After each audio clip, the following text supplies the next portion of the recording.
Yo mga idol, kamusta? Sports Talk PH nga pala.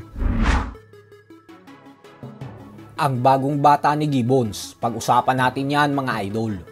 Ngunit bago ang lahat ay huwag kakalimutang mag-subscribe at i-click ang notification bell button for more sports talk. So hindi nga po natin maikakailan na isa talaga ang MP Promotions President Sean Gibbons sa mga pinakamagagaling trumabaho na matchmaker pagdating sa sports ng boxing. Ito po ay nang dahil sa kanya ay nabigyan ng mga pagkakataon ang mga bata niya kagaya nila Marlon Tapales, Stephen Fulton at TJ Duheny na makalaban ng current undisputed super bantamweight world champion Japanese monster na Naoya Inoue. Kung saan bagamat hindi pinalad manalo sa laban ang kanyang mga alaga, ay panalong-panalo naman ang mga bulsa nito nang dahil sa limpak-limpak na milyones na kinita nila sa Inoue fight. At kanina nga lamang po ay mainit na balita na naman ang pumasok matapos kumpirmahin ni Gibbons na hawak niya na din ngayon ang current WBC #1 super bantamweight top contender na si Alan Picasso ng Mexico.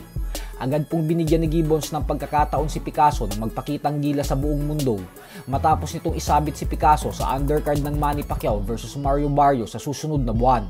At ang matindi pa dito ay kanina lang din ay sinabi mismo ni Turki Al-Sheikh ng Saudi Arabia na pagkatapos daw ng laban ni Inoue at Muradjun Akmadalian sa buwan ng September at naging matagumpay si Inoue, ay sunod daw na lalabanan ni Inoue si Alan Picasso sa December 27. Ibig sabihin po nito ay trinabaho na naman agad ni Gibbons para mabigyan ng kanyang bagong alaga ng pagkakataon na makasagupa ang binansagang halimaw ng Japan.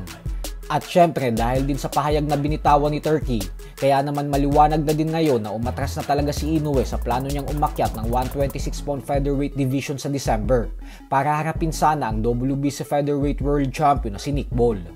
Habang si Picasso naman ay sinabing masayang-masaya daw siya na makakatrabaho niya na ngayon si Sean Gibbons.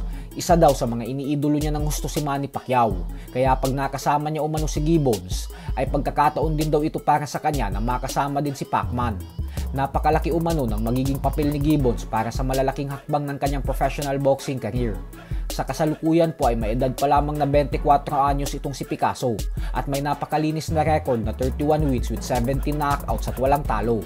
At dahil din sa balitang ito, ay lubos naman ang panghihinayang ng maraming Pinoy boxing fans dahil kung hindi lang daw sana umalis si General Casimero sa puder ni Gibbons, ay matagal na daw sana nitong nakuha ang inaasam-asam niyang laban kontra kay Naoya Inoue.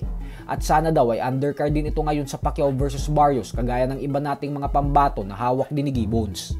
Sa kabilang banda naman mga idol ay ngayon nga po na sumasama na si Carl James Martin sa mga ensayo ng ating pambansang kamauuman ni Pacquiao sa Los Angeles, California, ay tila nagpakitang gilas din po ito ng kanyang bilis sa harapan ni Pacman. Bukod dyan ay binigyan din ito ng payo ni Pacquiao patungkol sa mga pagbibitaw ng suntok.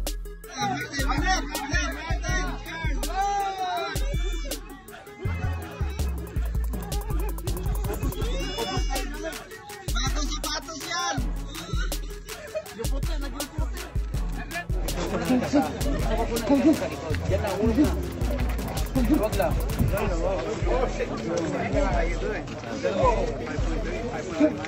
Elbow. Yan lang sa araw.